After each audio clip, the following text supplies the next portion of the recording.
अवधपुरी में राम। यह कथा अवध की है और बहुत पुरानी है। अवध में सरयू नदी के किनारे एक अति सुंदर नगर था, अयोध्या। सही अर्थों में दर्शनीय, देखने लायक, भव्यता जैसे उसका दूसरा नाम हो। अयोध्या में केवल राजमहल भव्य नहीं था, उसकी एक एक इमारत आलीशान थी। आम लोगों के घर भव्य थे, सड़कें चौड़ी थी, सुंदर बाग बगीचे, पानी से लबालब भरे सरोवर, खेतों में लहराती हरियाली, हवा में हिलती फसलें सरयू की लहरों के साथ खेलती थी। अयोध्या हर तरह से संपन्न नगरी थी। संपन्नता कोने अंतरे तक बिखरी हुई। सभी सुखी, सब समृद्ध। दुख और विपन्नता को अयोध्या का पता नहीं मालूम था, या उन्हें नगर की सीमा में प्रवेश की अनुमति नहीं थी। पूरा नगर विलक्षण था, अद्भुत और मनोरम। उसे ऐसा होना ही था। वह कौशल राज्य की राजधानी था। राजा दशरथ वहीं रहते थे। उनके राज में दुख का भला क्या काम? राजा दशरथ कुशल योद्धा और न्यायप्रिय शासक थे। महाराज अज के पुत्र, महाराज रघु के वंशज, रघुकुल के उत्तराधिकारी। रघुकुल की रीति नीति का प्रभाव हर जगह दिखाई देता था। सुख समृद्धि से लेकर बात व्यवहार तक लोग मर्यादाओं का पालन करते थे, सदाचारी थे। पवित्रता और शांति हर जगह थी, नगर में भी, लोगों के मन में भी। राजा दशरथ यशस्वी थे। उन्हें किसी चीज की कमी नहीं थी। राज सुख था, कमी होने का प्रश्न ही नहीं था। लेकिन उन्हें एक दुख था, छोटा सा दुख, मन के एक कोने में छिपा हुआ। वह रह रह कर उभर आता था, उन्हें सालता रहता था। उनके कोई संतान नहीं थी। आयु लगातार बढ़ती जा रही थी। उनकी 3 रानियां थी, कौशल्या, सुमित्रा और कैकेयी। रानियों के मन में भी बस एक यही दुख था, संतान की कमी। जीवन सूना सूना लगता था। राजा दशरथ से रानियों की बातचीत प्राय इसी विषय पर आकर रुक जाती थी। राजा दशरथ की चिंता बढ़ती जा रही थी। बहुत सोच विचार कर महाराज दशरथ ने इस संबंध में वरिष्ठ मुनि से चर्चा की। उन्हें पूरी बात विस्तार से बताई। रघुकुल के अगले उत्तराधिकारी के बारे में अपनी चिंता बताई। मुनि वशिष्ठ राजा दशरथ की चिंता समझते थे। उन्होंने दशरथ को यज्ञ करने की सलाह दी, पुत्रेष्टि यज्ञ। महर्षि ने कहा, आप पुत्रेष्टि यज्ञ करें महाराज, आपकी इच्छा अवश्य पूरी होगी। यज्ञ महान तपस्वी ऋष्यशृंग की देखरेख में हुआ। पूरा नगर उसकी तैयारी में लगा हुआ था। यज्ञशाला सरयू नदी के किनारे बनाई गई। यज्ञ में अनेक राजाओं को निमंत्रित किया गया। तमाम ऋषि मुनि पधारे। शंख ध्वनि और मंत्रोच्चार के बीच एक एक कर सबने आहुति डाली। अंतिम आहुति राजा दशरथ की थी। यज्ञ पूरा हुआ। अग्नि के देवता ने महाराज दशरथ को आशीर्वाद दिया। कुछ समय बाद दशरथ की इच्छा पूरी हुई। तीनों रानियां पुत्रवती हुई। महारानी कौशल्या ने राम को जन्म दिया। चैत्र माह की नवमी के दिन रानी सुमित्रा के 2 पुत्र हुए, लक्ष्मण और शत्रुघ्न। रानी कैकेयी के पुत्र का नाम भरत रखा गया। राजमहल में खुशी छा गई। नगर में बधाइयां बजने लगी, मंगल गीत गाए गए। हर ओर खुशी, उत्सव जैसा दृश्य। राजा दशरथ प्रसन्न थे। उनकी मनोकामना पूरी हुई।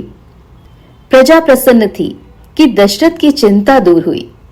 नगर में बड़ा समारोह आयोजित किया गया, धूमधाम से। आयोजन में दूर दूर से लोग आए। राजा दशरथ ने सबको पूरा सम्मान दिया। उन्हें कपड़े, अनाज और धन देकर विदा किया।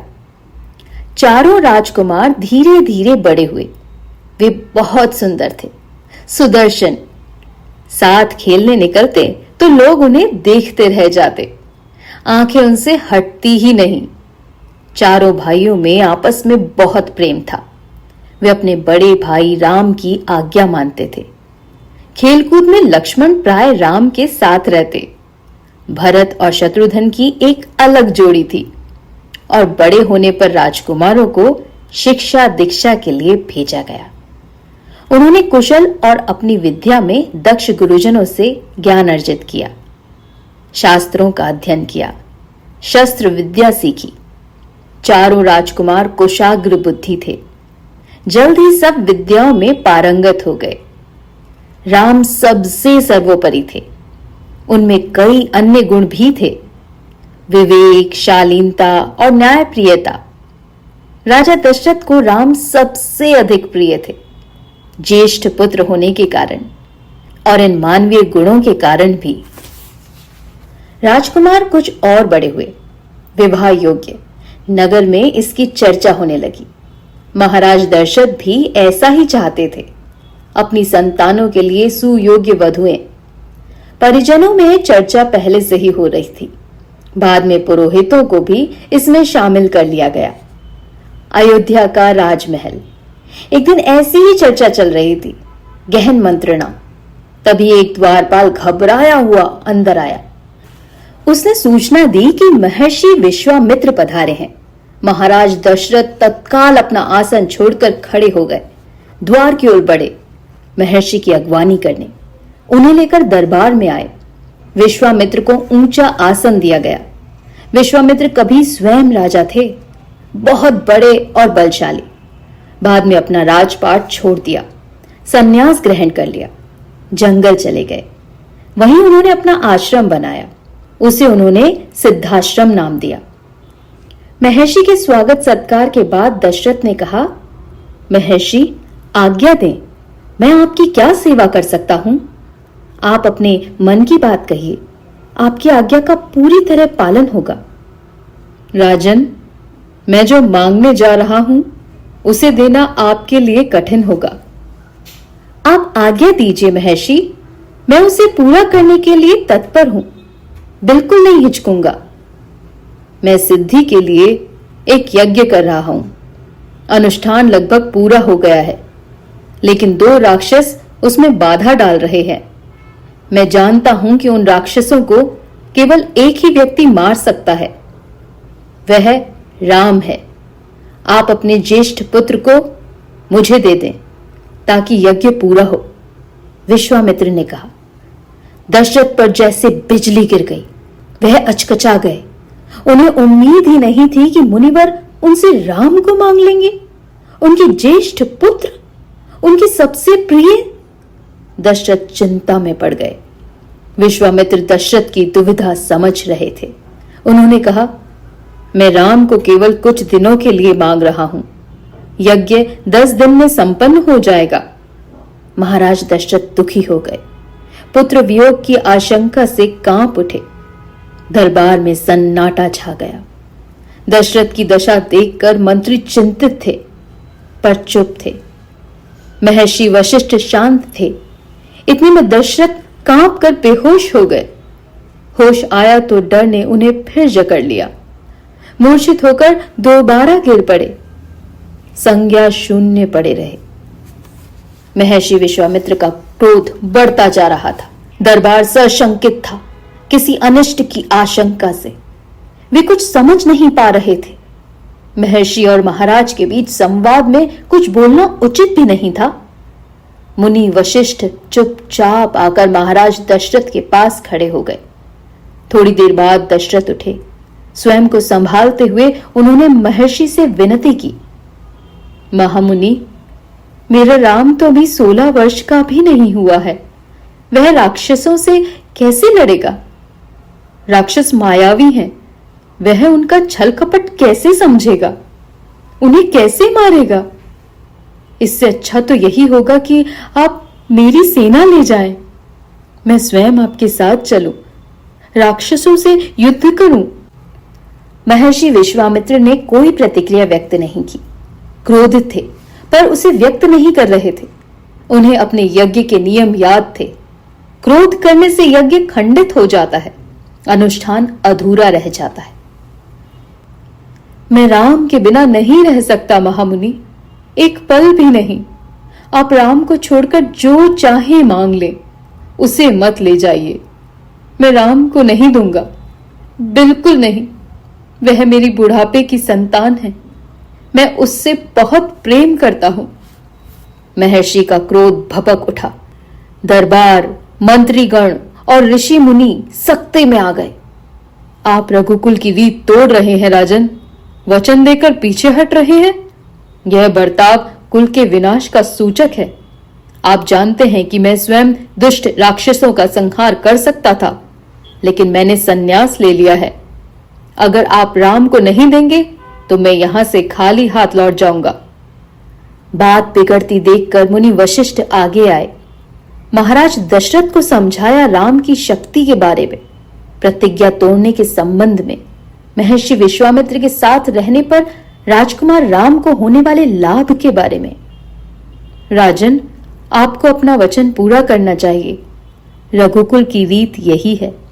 प्राण देकर भी आपके पूर्वजों ने वचन निभाया है। आप राम की चिंता ना करें। महर्षि के होते हुए उनका कोई कुछ नहीं बिगाड़ सकता। महाराज दशरथ की चिंता कुछ कम हुई, पर मन अब भी खिन्न था। पुत्र बिछोह का दुख सभी तर्कों पर भारी पड़ रहा था। गुरु वशिष्ठ ने कहा, महाराज, महर्षि विश्वामित्र सिद्ध पुरुष हैं, तपस्वी हैं, अनेक गुप्त विधाओं के जानकार हैं। वह कुछ सोचकर ही यहां आए हैं। राम उनसे अनेक नई विद्याएं सीख सकेंगे। आप राम को महर्षि विश्वामित्र के साथ जाने दें, राम को उन्हें सौंप दें। दशरथ ने मुनि वशिष्ठ की बात दुखी मन से स्वीकार कर ली, लेकिन वह राम को अकेले नहीं भेजना चाहते थे। उन्होंने विश्वामित्र से आग्रह किया, कहा कि वे राम के साथ उनके छोटे भाई लक्ष्मण को भी ले जाएं। महर्षि विश्वामित्र ने महाराज दशरथ का यह आग्रह स्वीकार कर लिया। राम और लक्ष्मण को तत्काल दरबार में बुलाया गया। महाराज दशरथ ने उन्हें अपने निर्णय की सूचना दी। दोनों भाइयों ने उसे सहर्ष स्वीकार कर लिया, सिर झुकाकर, आदर सहित। इसकी सूचना माता कौशल्या को दी गई। बताया गया कि राम और लक्ष्मण वन जा रहे हैं महर्षि विश्वामित्र के साथ। ततांत गंभीर माहौल में स्वस्ति वचन हुआ, शंख ध्वनि हुई, नगाड़े बजे। महाराज दशरथ ने भावुक होकर दोनों पुत्रों का मस्तक चूमकर उन्हें महर्षि को सौंप दिया। दोनों राजकुमार बिना विलंब किए महर्षि के साथ चल पड़े, बीहड़ और भयानक जंगलों की ओर। विश्वामित्र आगे आगे चल रहे थे, राम उनके पीछे थे। लक्ष्मण राम से 2 कदम पीछे, अपने धनुष संभाले हुए, पीठ पर तुड़ीर बांधे, कमर में तलवारें लटकाए।